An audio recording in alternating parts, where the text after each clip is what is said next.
প্রিয় প্রশিক্ষণার্থীবৃন্দ, আসসালামু আলাইকুম।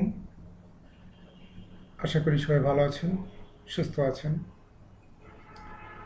আমাদের গতকালকে যে প্রথম ক্লাসটি ছিল সেটি সাইজটা বড় হওয়াতে মেসেঞ্জারে দেওয়া সম্ভব হয় নাই, তবে সেটি একটি ফেসবুকের একটি গ্রুপে আপলোড করা হয়েছিল। আপনারা সবাই দেখতে পেরেছেন কিনা আমি জানি না। তো এটা আমি অনুরোধ করব যে এই ক্লাসটি একটু দেখে নেবেন। আজকের যে ক্লাসটি, সেই ক্লাসটি আগের দিনের ক্লাসেরই ধারাবাহিক একটা অংশ। আমি গত দিনের এই ক্লাসটি আর আজকে আলোচনা করব না, আজকের ক্লাসে আমরা চলে যাই। তো ধন্যবাদ সকলকে আমাদের আজকের ক্লাসে আমন্ত্রণ। আমি এই ক্লাসগুলো গতকালকের কাজ ছিল, এগুলাতে আমি আজকে আর যাব না, সময় নষ্ট করব না। আমরা এই বিষয়গুলো নিয়ে আলোচনা করেছি এবং এখানে যে বিষয়গুলি আছে সে বিষয়গুলি গতকালকে মোটামুটি একটু আলোচনা করা হয়েছে। টেকনিক্যাল সমস্যার কারণে আমরা কালকে ক্লাসটি যথাসময়ে আপলোড করতে পারি নাই। তো আজকের যে বিষয়টি, সে বিষয়টি ভোল্টেজ কারেন্ট এবং ভোল্টেজ কারেন্ট রেজিস্ট্যান্স এবং ওয়াট সম্পর্কিত। আপনারা জানেন যে যারা ইঞ্জিনিয়ারিং লেখাপড়া করছেন, সেটা পলিটেকনিক হোক বা সেটা বিএসসি হোক বা যে কোনো টেকনিক্যাল ইনস্টিটিউট হোক, যদি যারা ইলেকট্রিক্যাল ইলেকট্রনিক্সে লেখাপড়া করছেন তাদের কাছে বিষয়টি সহজ, কিন্তু যারা নতুন আছেন এই গ্রুপে তাদের জন্য একটু কঠিন বা জানা দরকার। সেজন্য একটু আবার আজকে বলে যাই যে ইলেকট্রিসিটি হলো কোনো পরিবাহীকে, যদি আমরা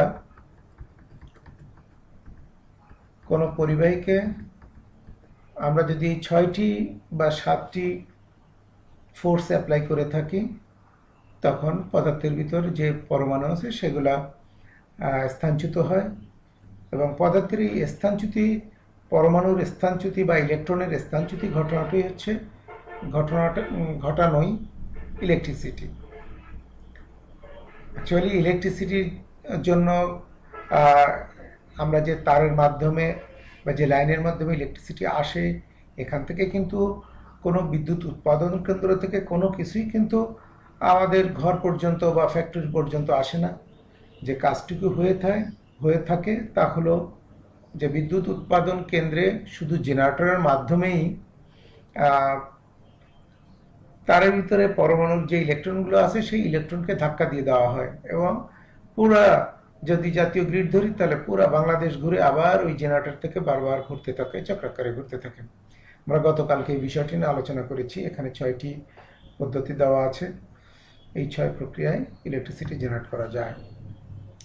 আমরা এই কথাটিও বলেছি যে একটি তারের ভিতর দিয়ে শুধুমাত্র ইলেকট্রন নিঃসরণ করা বা তার ভোল্টেজ কখনোই ওঠানো সম্ভব না ভোল্টমিটারে, কিন্তু যদি এই তারটিকে যদি আমরা 6টি প্রক্রিয়ার কোনো একটি প্রক্রিয়ার ভিতরে রাখি তাহলে যেটা সম্ভব, বিশেষ করে চৌম্বকীয় প্রক্রিয়াটাই সব থেকে সহজ, যার মাধ্যমে ইলেকট্রনকে নিঃসরণ করানো যায় বা বিচ্যুতি ঘটানো যায়, তখন ইলেকট্রিসিটি জেনারেট হতে থাকে। আমাদের গতকালকের এই আলোচনা ছিল। আমরা এখানে আর বেশি সময় নষ্ট করব না, আমরা আজকের ক্লাসে চলে যাব। তাহলে ইলেকট্রিসিটি কি? ইলেকট্রিসিটি এক প্রকার শক্তি যা ইলেকট্রনের এক স্থান থেকে অন্য স্থানে প্রবাহের ফলে এই ইলেকট্রিসিটিটা হয়ে থাকে। তো এর ভিতরে এই ইলেকট্রিসিটি আমরা যদি বিশ্লেষণ করি তাহলে আমরা যা পাবো তা হলো ভোল্টেজ, কারেন্ট, ওয়াট এবং রেজিস্ট্যান্স। ভোল্টেজটা কি? ভোল্টেজ কোনো পরিবাহীর পদার্থের কোনো পরিবাহী তারের দুই প্রান্তের চাপের পার্থক্য। এটা এসি ভোল্টেজ আছে এবং ডিসি ভোল্টেজ আছে, দুটোই আছে। কারেন্ট, তাহলে কারেন্টকে কোনো পরিবাহীর ভিতর ইলেকট্রিসিটি যখন জেনারেট হয় তখন পরিবাহীর দুই প্রান্তে চাপের পার্থক্যের কারণে যে পোটেনশিয়ালিটি তৈরি হয়, তখন যদি সেখানে একটি ইলেকট্রিক সার্কিট দিয়ে দেওয়া হয় পরিবাহীর তারের দুই প্রান্তে, তাহলে সেখানে ইলেকট্রন প্রবাহিত হতে থাকবে এবং যেটাকে আমরা কারেন্ট বলে থাকি। কারেন্ট দুই প্রকার, অল্টারনেটিং কারেন্ট এবং ডাইরেক্ট কারেন্ট, একটা এসি একটি ডিসি। এসি আমরা বাসা বাড়িতে ব্যবহার করে থাকি, ডিসি ব্যাটারি থেকে, ব্যাটারি বা কেমিক্যাল রিয়াকশন যা আছে সবগুলোই ডিসি। তাছাড়া পিটিআর, সোলার প্যানেল বা ফটোভোল্টিক মডিউল, এগুলা থেকেও ডিসি ভোল্টেজ প্রডিউস হয়ে থাকে। অল্টারনেটিং কারেন্ট যেটা গতকালকে বলেছিলাম যে সময়ের সাথে মান ও দিকের পরিবর্তন ঘটতে থাকে। একই প্রান্তে পজিটিভ থাকে, যখন পজিটিভ থাকে অন্য প্রান্তে তখন নেগেটিভ থাকে, আবার যখন এখানে নেগেটিভ হয় তখন অন্য প্রান্তে পজিটিভ হয়ে যায়। আমরা চিত্রের মাধ্যমে একটু দেখানোর চেষ্টা করেছি। ঠিক তেমনি ডিসি ভোল্টেজ যেটা, এটার যে ইলেকট্রন ফ্লোটা একমুখী ফ্লো হয়, যেহেতু এর একদিকে পজিটিভ এবং একদিকে নেগেটিভ সবসময় বিদ্যমান থাকে। ব্যাটারি, সকল ব্যাটারি বা ডিসি সোর্স যতগুলো আছে সবগুলোতে তার পজিটিভ এবং নেগেটিভ টার্মিনাল নির্দিষ্ট। পাওয়ার যদি বলি তাহলে পাওয়ারটা কি? পাওয়ার অ্যাকচুয়ালি সহজ কথা হলো যে প্রতি একক সময়ে যে পরিমাণ বিদ্যুৎ উৎপাদন করে অথবা খরচ করে। তো বিদ্যুৎ বলতে কি? যেখানে ভোল্টেজ আছে, কারেন্ট আছে, এই ভোল্টেজ এবং কারেন্ট যদি প্রতি একক সময় যে পরিমাণ ভোল্টেজ এবং কারেন্ট খরচ করলো সেটাই পাওয়ার।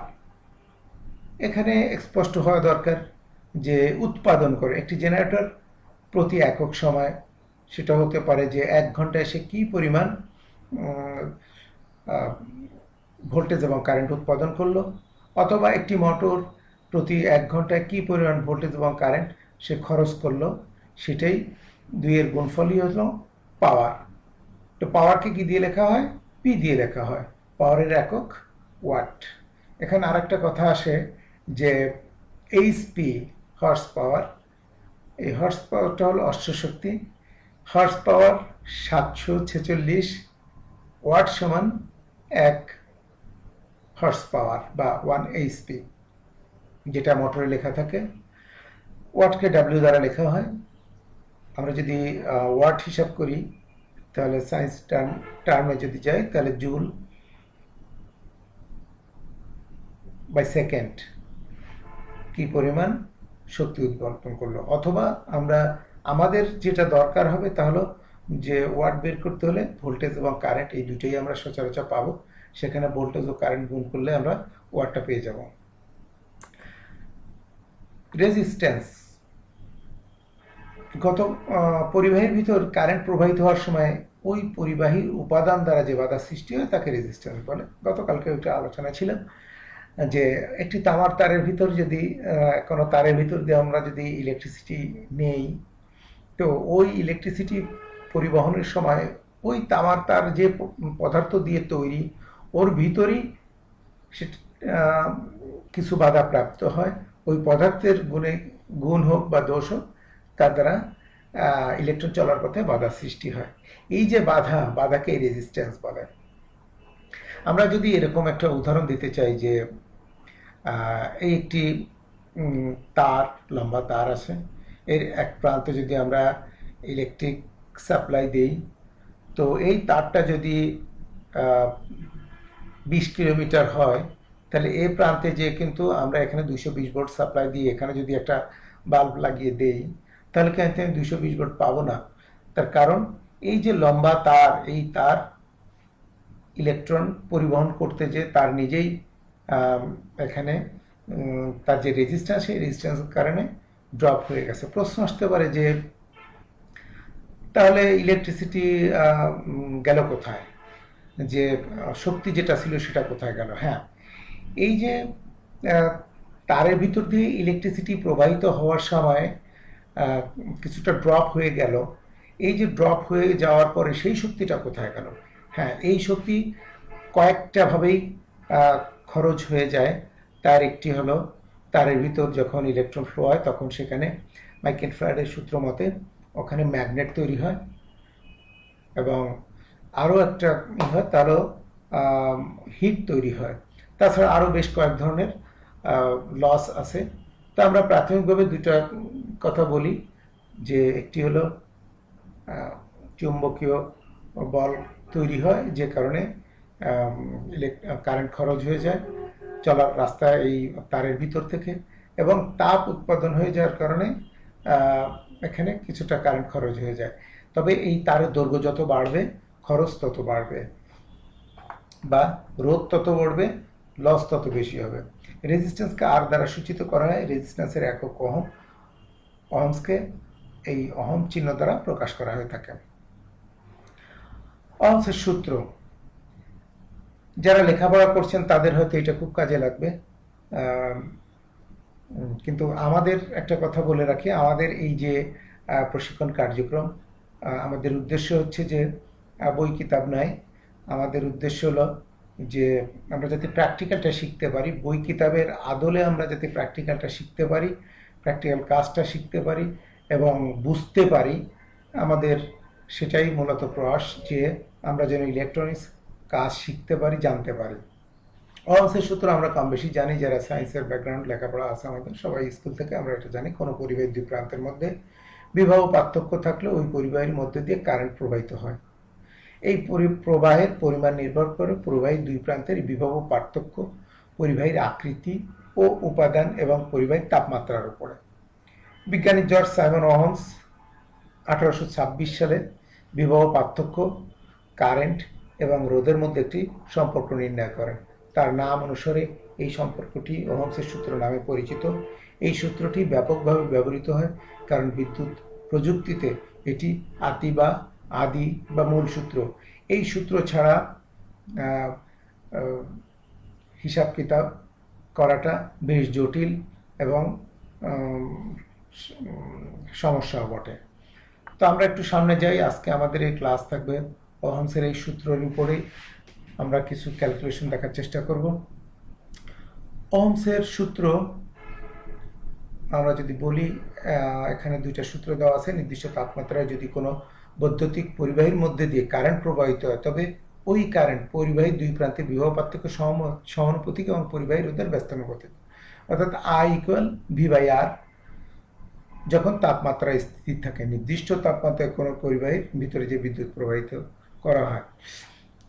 দ্বিতীয় সূত্র কি ছিল? কোনো বৈদ্যুতিক পরিবাহীর দুই প্রান্তের মধ্যবর্তী বিভব পার্থক্য ও পরিবাহীতে প্রবাহিত কারেন্টের অনুপাত উক্ত পরিবাহীর রোধ নির্দেশ করে, অর্থাৎ R = V/R যখন তাপমাত্রা স্থির থাকবে। আসলে এই যে ফর্মুলাগুলা, ওহমসের যে সূত্রটি, আমরা যদি এভাবে একটু চিত্রভিত্তিক সামনে রাখি তাহলে এটা বুঝতে খুব সহজ হয়। আমরা একটু দেখে নিই যে এখানে যে গ্রাফিক্যালি যে চিত্রটা দেওয়া আছে, যে যদি ধরি কোনো সার্কিটে আমার দুটা জিনিস থাকলে বাকি জিনিসটুকু বের করা যায়। যেমন কোনো একটা সার্কিটে ভোল্টেজ আছে, কারেন্ট আছে এবং রেজিস্ট্যান্স আছে, তাহলে ভোল্টেজ কত? তাহলে V = I × R, কারেন্ট গুণ রেজিস্ট্যান্স, তাহলে আমরা ভোল্টেজ পেয়ে যাব। ঠিক তেমনি আমরা যদি কারেন্ট বের করতে চাই, কোনো সার্কিটে যদি ভোল্টেজ এবং রেজিস্ট্যান্স থাকে, কারেন্ট বের করতে চাই, তাহলে তখনকার কি সূত্র? তাহলে V/R, I = V/R। কারেন্ট বের করতে গেলে আমরা ভোল্টেজ বাই আর, ভোল্টেজকে যদি আর দিয়ে ভাগ দিই তাহলে আমরা কারেন্ট পেয়ে যাব, রেজিস্ট্যান্স দিয়ে ভাগ দিলে কারেন্ট পেয়ে যাব। আমরা যদি কোনো সার্কিটের ভোল্টেজ এবং কারেন্ট দেওয়া থাকে তাহলে সেখানে রেজিস্ট্যান্স বের করতে গেলে আমাদেরকে কি করতে হবে? V/R। সেখানে আমরা যদি এভাবে ধরি যে এই ভিটাকে বাদ দেই তাহলে আই ইন্টু আর থাকে। ঠিক তেমনি যদি আর আইটাকে বাদ দিই তাহলে ভি বাই আর হয়। আবার আরটাকে যদি আইটাকে যদি বাদ দিই তাহলে ভি বাই আর হয়। আবার আরটাকে যদি বাদ দিই তাহলে ভি বাই আই হয়। এই চিত্রটুকু মনে রাখলে খুব সহজেই এটা কাজ করা যায়। মুখস্থর থেকে গ্রাফিক্যালি মেমোরিজ হয় বেশি, সেজন্য একটু চিত্র দেওয়া। এগুলো ওয়েবসাইটে গেলে অ্যাভেলেবেল পাওয়া যাবে। অহমসের সূত্র মনে রাখার সহজ একটু উপায় দেওয়ার চেষ্টা করেছি। যে যেমন এখানটাতে এরকম একটা জিনিস আছে যে আমরা সিরিঞ্জের ভিতর যখন পানি বা ওষুধ বা কিছু পুশ করতে যাই তখন কিন্তু একটা প্রেশার দেওয়া লাগে। আমরা যদি প্রেশারটা না দেই তাহলে কিন্তু এই সিরিঞ্জের ভিতরে ওষুধ থাকুক বা যাই থাকুক না কেন তা কিন্তু এই নিডল দিয়ে বের হবে না। আমরা যদি প্রেশার যেটা, তাহলে এই যে সিরিঞ্জ আছে, সিরিঞ্জের ভিতরে আমাদের যে ম্যাটেরিয়ালটা আছে, আমরা যদি তাকে ইলেকট্রন ধরি তাহলে ইলেকট্রন ধরি এবং সামনে যে নিডলটা আছে এটাকে যদি আমরা কন্ডাক্টর বা তার হিসাবে ধরি তাহলে এর ভিতরে যত ইলেকট্রনই থাকুক না কেন, যত মোটা পদার্থই বা যত বেশি পদার্থই থাকুক না কেন, একটুও সামনের দিকে যাবে না যতক্ষণ পর্যন্ত আমরা প্রেশার ক্রিয়েট না করব। তাহলে আমাদেরকে ইলেকট্রন এই সিরিঞ্জ থেকে বের করতে আমাদেরকে কি করতে হবে? প্রেশার ক্রিয়েট করতে হবে। তো ঠিক তেমনি ইলেকট্রিসিটির বেলায় আমরা যে পরিবাহী তার আছে, তারকে আমরা কি করি? আমরা গতকালকে ক্লাসে দেখিয়েছি যে তারকে যদি আমরা চৌম্বকীয় বল প্রয়োগ করে থাকি তখন কি হয়? ওই তারের ভিতর যে ইলেকট্রন আছে সেই ইলেকট্রনগুলি একদিকে প্রবাহিত হওয়া শুরু হয়। বা চৌম্বকীয় বলের উপর ডিপেন্ড করবে যে ইলেকট্রন সামনের দিক যাবে নাকি পিছনের দিক যাবে, সেটা ডিপেন্ড করে। ঠিক তেমনি আমরা এখানে যেমন প্রেশারকে আমরা কি বলছি, আমরা এর ইতিমধ্যে জেনে গেছি যে ভোল্টেজ হচ্ছে কোনো পরিবাহীর দুই প্রান্তের চাপের পার্থক্য, ইলেকট্রনের চাপের পার্থক্য। তাহলে ভোল্টেজটা কি? এই যে পরিবাহীতে যে চাপটা প্রয়োগ করছি এই চাপ হচ্ছে কি? ভোল্টেজ।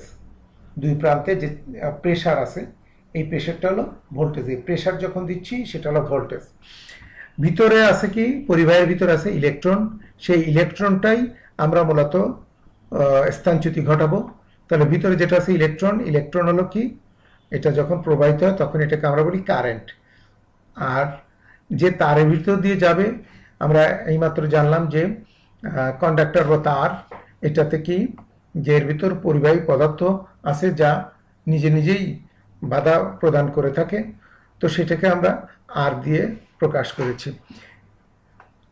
তাহলে আমরা যদি এর সাথে নিচের এই সিরিজটাকে একটু কল্পনা করি যে এখানে অনেক মোটা তার দেওয়া আছে, অনেক বেশি ইলেকট্রন দেওয়া আছে, এখানে অনেক বেশি প্রেসার দেওয়া যাবে এবং এই যে নিডলটা আছে এটা চিকন, এটা মোটা। তাহলে এখান থেকে যে পরিমাণ আমাদের তরল বেরোবে, আমরা যদি ইলেকট্রন ধরি এখানে তার থেকে অনেক বেশি তরল বেরোবে বা ইলেকট্রন বেরোবে। তার অর্থ হলো কি? তার যদি চিকন হয়, পরিবাহী তার যদি চিকন হয় তাহলে ইলেকট্রন কম বেরোবে ওই তারের ভিতর, কারণ ওই তার নিজের তারের ভিতরেই তো ইলেকট্রন নাই।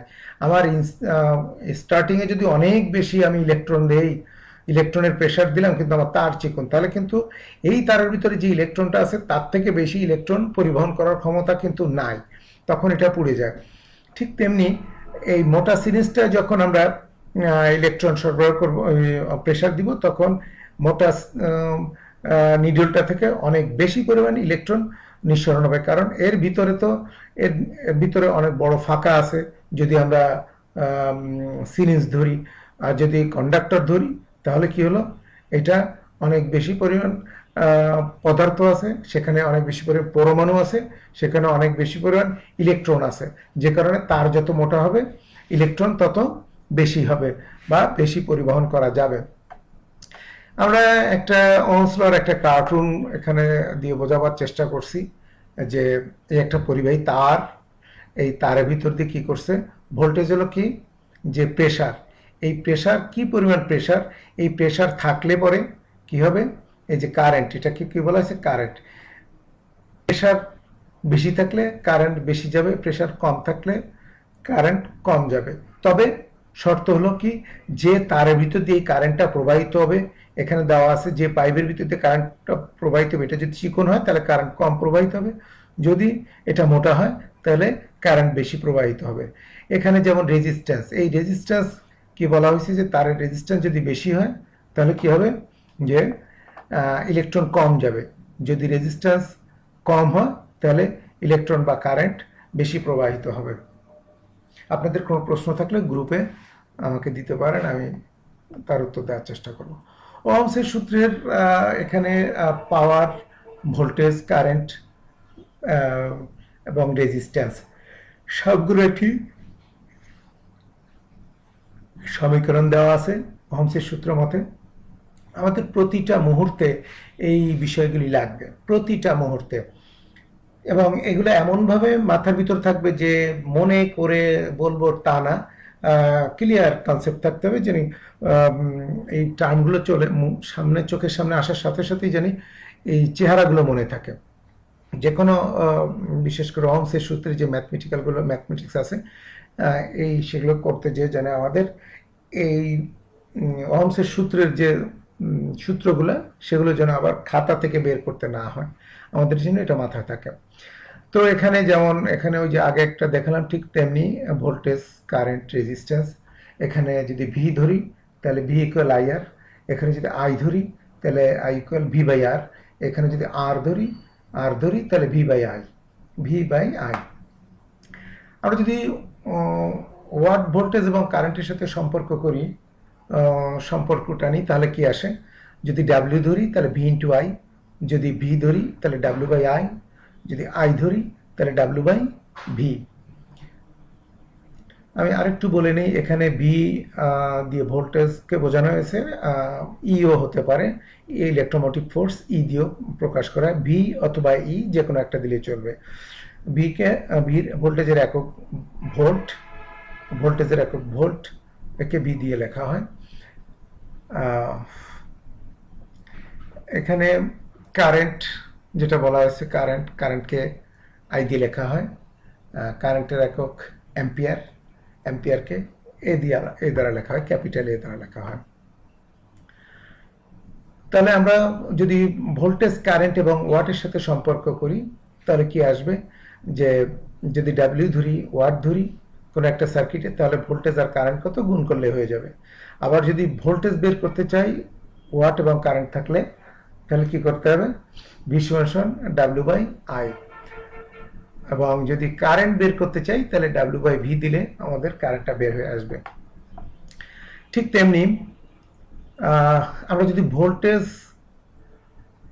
কারেন্ট, ভোল্টেজ, রেজিস্ট্যান্স এবং ওয়াট, ভোল্টেজ, ওয়াট, রেজিস্ট্যান্স, এই তিনের ভিতরে যদি আমরা সম্পর্কটা নিই তাহলে কি আসবে, ভোল্টেজ হলো কি, ভোল্টেজ যদি ধরি তাহলে কি আসবে, যদি শুধু এখানে ভোল্টেজ ধরি তাহলে আমার স্কোয়ারটা চলে আসবে, রুট হয়ে যাচ্ছে root W into R.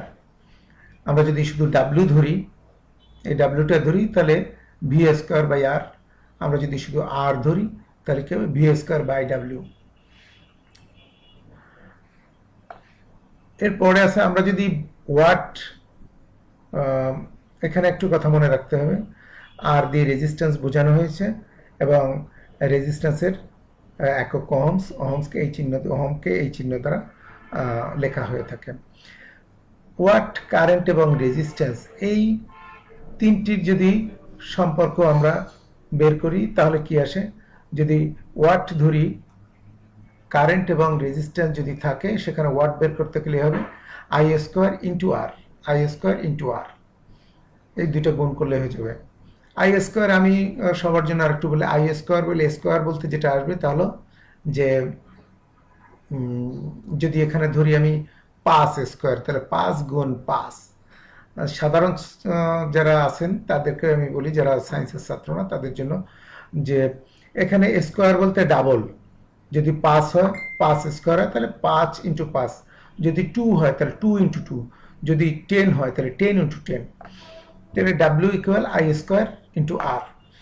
I যদি ধরি তাহলে কি হবে, যদি আই ধরি তাহলে এ স্কোয়ারটা কি হবে, 2 এর উপরে চলে আসবে, যে root W by R, root W by R. যদি রেজিস্ট্যান্স ধরি তাহলে কি হবে, W by I square, W by I square. Power কি পি দিয়ে লেখা হয়, ইয়ার একক ওয়াট, এই ওয়াটকে ডাব্লিউ দিয়ে লেখা হয়।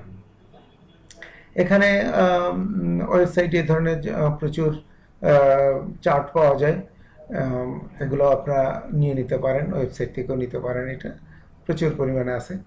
আপনাদের এখানে কোনো প্রশ্ন থাকলে আপনারা আমাকে প্রশ্ন করতে পারেন বোঝার সুবিধার্থে। আমরা একটু কয়েকটা ক্যালকুলেশনে চলে যাই।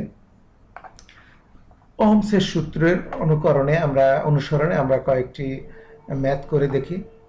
একটি সেলফোন সার্কিটে 0.22 অ্যাম্পিয়ার কারেন্ট প্রবাহিত হয়। সার্কিটের সরবরাহ ভোল্টেজ যদি 5 হয় তবে সেলফোন সার্কিটের রেজিস্ট্যান্স কত? আমাদের দেওয়া আছে কি, কারেন্ট দেওয়া আছে এবং ভোল্টেজ দেওয়া আছে। তাহলে আমাদের দেওয়া আছে কি, কারেন্ট এবং ভোল্টেজ, কারেন্ট এবং ভোল্টেজ। তাহলে আমরা একটু দেখি এভাবে। আমরা কিছুক্ষণ আগে যেটা দেখলাম যে কারেন্ট এবং ভোল্টেজ দেওয়া আছে, তাহলে কারেন্ট এবং ভোল্টেজ দেওয়া আছে, আর বের করতে বলা হয়েছে। তাহলে আর বের করতে গেলে আমাদের প্রশ্ন কি ছিল, প্রশ্ন ছিল যে অ্যাম্পিয়ার ছিল 0.002 অ্যাম্পিয়ার, 0.002 অ্যাম্পিয়ারে 0.002 অ্যাম্পিয়ার। তাহলে আমরা জানি যে কি আর ইকুয়াল ভি বাই আই। তাহলে আই ভি কত, ভি হলো 5 ভোল্ট। তাহলে আমাদেরকে ভি বাই আই, তাহলে ভি কত 5 বাই আই কত 0.002, তাহলে কত হলো 2500 ওহমস, 2500 ওহমস। এই 2500 ওহমস 2কে আমরা 1000 দিয়ে ভাগ করলে কিলো ওহমসে এনেছি। আমরা এই রেজিস্টার সম্পর্কে আরো বিস্তারিত রেজিস্টার ক্লাসে জানব। তো তাহলে একটি সেলফোনে আমাদের এখানে উদাহরণ দেওয়া আছে, একটি সেলফোনে 0.002 অ্যাম্পিয়ার দেওয়া আছে কারেন্ট, আর ভোল্টেজ হলো 5। আপনি এখানে যে কোনো ইউনিট বসিয়ে নিতে পারেন, বিশেষ করে ডিসি সার্কিটের বেলায় ওয়াট ছাড়া, ওয়াট ব্যতীত ডিসি সার্কিটের বেলাও আপনি আর বের করে নিতে পারেন, তাতে অসুবিধা নাই। আমরা এই সূত্রগুলো যদি অনুসরণ করি তাহলে সম্ভব। আমরা দ্বিতীয় আরেকটি ক্যালকুলেশন একটু যে দেখি, যে 1.20 কিলো ওহমসের একটি রেজিস্টর আছে এবং তার মধ্যে দিয়ে 0.02 অ্যাম্পিয়ার কারেন্ট প্রবাহের জন্য সরবরাহ ভোল্টেজ কত দরকার। তো তার মানে এখানে দেওয়া আছে কি, আর দেওয়া আছে এবং আই দেওয়া আছে, ভি কত দেওয়া আছে, আই 0.02 অ্যাম্পিয়ার এবং আর 1.2 কিলো ওহমস। তাহলে ভি কত, আই আছে এত 0.02 অ্যাম্পিয়ার এবং আর আছে 1.2 কিলো ওহমস, রেজিস্ট্যান্স দেওয়া আছে এবং কারেন্ট দেওয়া আছে। তাহলে এখানে ওহমসের সূত্র মতে ভোল্টেজ কত হবে, এইখানে একটু সূত্রটা চেঞ্জ হবে, এখানে ভি আসবে, এখানে আইআর হবে, একটি ভি ইকুয়াল আইআর, এই জায়গাটা একটু মিসিং আছে, এটা সূত্র হবে ভি ইকুয়াল আইআর। তাহলে ভোল্ট বের করতে গেলে আমাদের কি করতে হবে, রেজিস্ট্যান্স এবং কারেন্ট দুটা গুণ করলে আমরা ভোল্টেজ পেয়ে যাই। তাহলে ভি ইকুয়াল আইআর। তাহলে ভি কত, ভি ইকুয়াল আইআর। তাহলে আই কত 0.02 অ্যাম্পিয়ার, 0.02 অ্যাম্পিয়ার এবং আর কত 1.2 কিলো, কিলো মানে গুণ 1000, তো তার মানে হচ্ছে 1200 ওহমস। তাহলে 1200 গুণ 0.02 সমান কত, 24 ভোল্ট, 12 দুগুণে 24 ভোল্ট। এই 24 ভোল্ট আমরা একটু দেখে নেই আর একটু কনফার্ম হয়ে নেই, 0.02 ইন্টু 1200 24 ভোল্ট। তাহলে কোন সার্কিটে যদি রেজিস্ট্যান্স থাকে 1.2 কিলো ওহমস এবং সেই সার্কিটে যদি 0.02 অ্যাম্পিয়ার কারেন্ট প্রবাহিত করতে হয়, তাহলে সেখানে কত ভোল্টেজ সরবরাহ করব? আমরা 24 ভোল্টেজ সরবরাহ করব। আমরা এই জায়গাটুকু একটু ঠিক করে নেই। এখানে আমাদের দরকার হলো ভি, আমাদের এই জায়গাটা আসছে কি IR, I into R, IR ভুল যতটা এড়ানো সম্ভব হয়। তো তাহলে আমরা দুটা জিনিস জেনে গেলাম এখানে, যে একটা হচ্ছে আমরা রেজিস্ট্যান্স বের করতে জানলাম, একটা ভোল্টেজ বের করতে জানলাম। আমরা যদি আরেকটু যাই, পরের স্লাইডটা যাই, সেখানে আরো একটু সমাধান দেওয়া আছে। 3 নম্বর একটি লাইট যার 230 ভোল্ট সরবরাহ আছে এবং 10 অ্যাম্পিয়ার কারেন্ট নেয়। একটি লাইট 230 ভোল্টে 10 অ্যাম্পিয়ার কারেন্ট নেয়। উক্ত বাতির পাওয়ার এবং ফিলামেন্ট রেজিস্ট্যান্স কত হবে? তাহলে রেজিস্টিভ লোড, এটা এই রেজিস্টিভ লোডের বেলায় তাহলে আমরা কি করব? ভোল্টেজ আছে 230 এবং কারেন্ট আছে 10 অ্যাম্পিয়ার। তো কারেন্ট যদি 10 অ্যাম্পিয়ার থাকে, ভোল্টেজ যদি 220 থাকে, তাহলে ডাব্লিউ বা পি সমান সমান কি? পি সমান সমান V into I, voltage into current. তাহলে ভোল্টেজ কত? 230 গুণ কারেন্ট কত? 10 অ্যাম্পিয়ার। তাহলে কত আসলো? 2300 ওয়াট অর 2.3 কিলোওয়াট। 2.3 কিলোওয়াট। আমরা যদি এর রেজিস্ট্যান্সটা বের করতে যাই, তাহলে কি? পি ইকুয়াল আই স্কোয়ার আর। তাহলে পি কত? পি হলো পি ইকুয়াল আই স্কোয়ার আর। তাহলে আর ইকুয়াল, এখানে আমাদের হচ্ছে কি রেজিস্ট্যান্স বার করতে বলা হয়েছে, ওর ফিলামেন্ট রেজিস্ট্যান্স কত হবে? Filament resistance. তাহলে পি আমরা অলরেডি পেয়ে গেছি 2300 ওয়াট বা 2.3 কিলোওয়াট। তাহলে আর সমান সমান কি হবে? আর সমান সমান পি বাই আই স্কোয়ার। আর সমান সমান পি বাই আই স্কোয়ার। আমরা একটু দেখে নিই। আর সমান সমান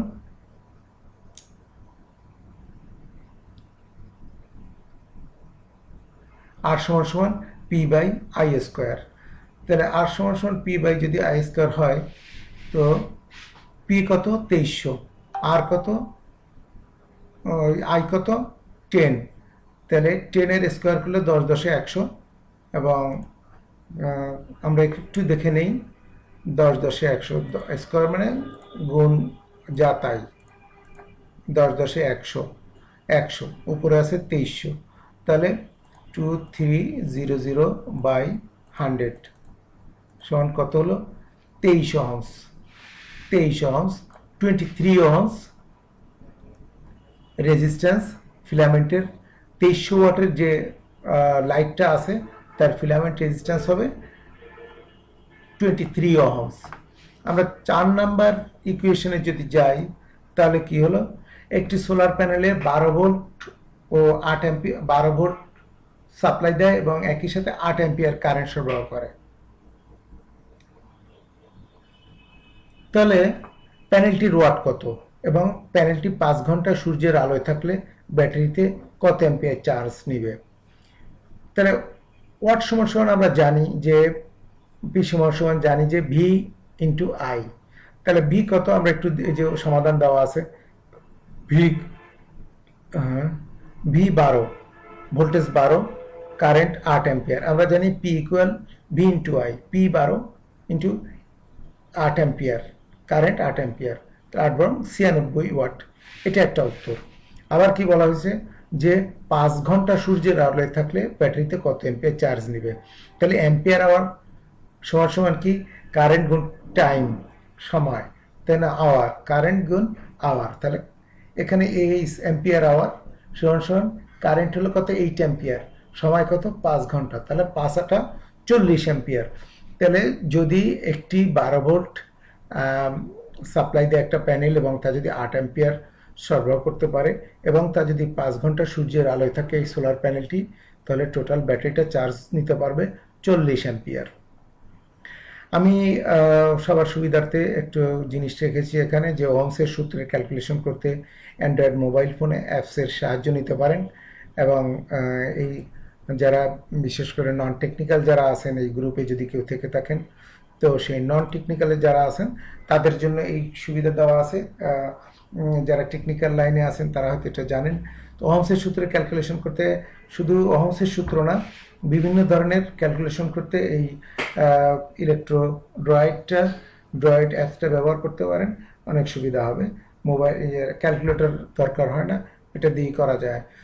তো আপনার এই লিঙ্কে যে ক্লিক দিয়ে নিতে পারেন, এই লিঙ্কটা নিয়ে ক্লিক দিতে পারেন গুগল সে আপনার গুগল প্লে স্টোরে যে ইলেকট্রো ড্রয়েড লিখে দিয়ে আপনি এটা ডাউনলোড করে নিতে পারেন, তাতে আপনাদের কাজে রাখতে পারেন। সংক্ষিপ্ত প্রশ্নোত্তর, আমাদের গতকাল থেকে আজকে পর্যন্ত যে আলোচনা করলাম, এই আলোচনাতে বেশ কিছু প্রশ্ন এবং তার উত্তর এখানে দেওয়া আছে, ছোট ছোট প্রশ্ন দেওয়া আছে, আপনারা এটি দেখতে পারেন, কাজে লাগবে হয়তোবা। আমি পরিশেষে যে কাজটুকু আছে তা হচ্ছে রচনাবলী প্রশ্ন, বাড়ির কাজ। ইলেকট্রোমোটিভ ফোর্স কি কি উপায়ে ইএমএফ তৈরি করা যায়? ওহমসের সূত্র লেখো এবং ব্যাখ্যা করো। এসি ও ডিসি এর ভিতর পার্থক্য কি ব্যাখ্যা করো। বৈদ্যুতিক পাওয়ার কি প্রমাণ করো। P equal V into I, P equal I square R প্রমাণ করো। P equal V square by R এবং পি ইকুয়াল আই স্কোয়ার আর।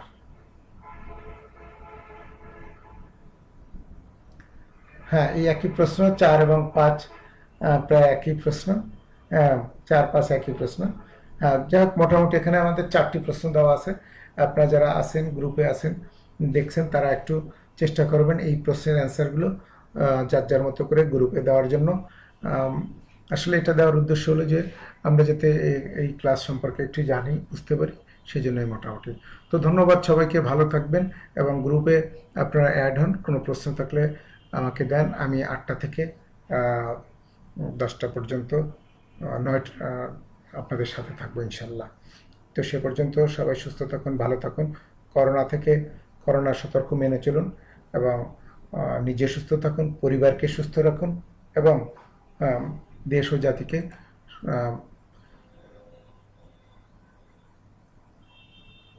সুস্থ রাখুন। ধন্যবাদ সবাইকে, ভালো থাকবেন। আসসালামু আলাইকুম।